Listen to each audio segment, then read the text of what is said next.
Erkak kishi ikkinchi xotinga uylanmoqchi bo'lsa, agar birinchi xotindan ruxsat so'rash kerakmi yoki bilintirmay uylanish kerakmi? Вообще dinimizda o'qiganman, то что ruxsat ayolning roziligi shart emas. No, предупреждать qilib qo'yish kerak, я думаю. Ogohlantirib qo'yish kerak, to'g'rimi? O'shani ogohlantirib, mana shunaqa qilyapman, savobli ishga qo'l urdim deb tushuntirish kerak. Agar birinchi xotindan ruxsat bermasa-chi? Вообще aytyapman, dinimizda birinchi xotinning ruxsati kerak emas. Я абсолютно против этого. Bilintirmay uylanish kerak degan tushunchani tarafdorisiz. Bilintirsa birinchisi ruxsat bermaydi, birdan mazani qochiradi. Hamma qo'shgandan qo'sha qarisin. Ikkinchi xotin bu xotinlik qilmaydi. Shuni bilib olishsin erkaklar. Yo to'g'risida ikkinchi xotin xotinlik qilmaydi. Birinchisidek bo'lmaydi. Birinchisi umrbod bo'lishi kerak. Birinchi xotiningizdan ruxsat so'rarmidingiz yoki bilintirmay sekingina uylanib yuborarmidingiz? Sekin uylanib yuborardim. Voy, aytmas bo'ldingiz. Qanaqasiku etasiz buzilib ketadi-ku hamma narsa. Spokойный. Birinchisiga bilintirmasdan turib, ikkinchisiga uylanib turib, keyin yoqimizni chopib olasiz, bilmay nimadir bo'ladi-da. Qachondir baribir oshkor bo'ladi-da.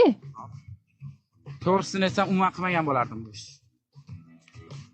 Chunki oxir yaxshilik bilan tugamaydi bu ish. Birinchi xotindan albatta ruxsat so'rash kerakmi yoki shart emasmi? Yashirincha shunday uylanib yuborish kerakmi?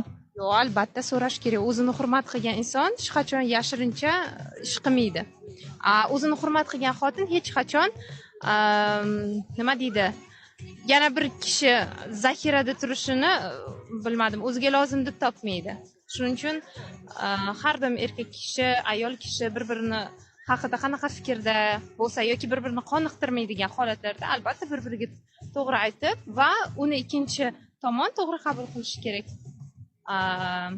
Men o'rnida bo'lsam, men bemalol ruxsat berardim, lekin o'zim rozi bo'lmagan bo'lardim, albatta. Shariat etilgan-ku, 4 ta xotin mumkin deyilgan-ku. O'shana kelib chiqgan xotin xulosa qilish kerak-da.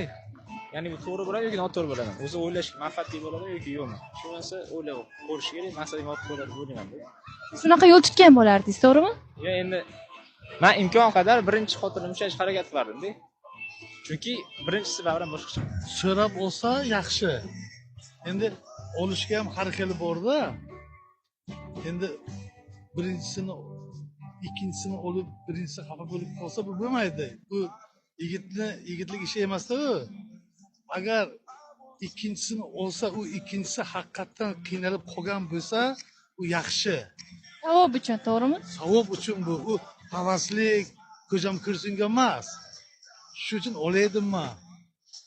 Xotinim ham rozi bo'ladi bunga. To'g'ri tushuntirsiz, to'g'rimi?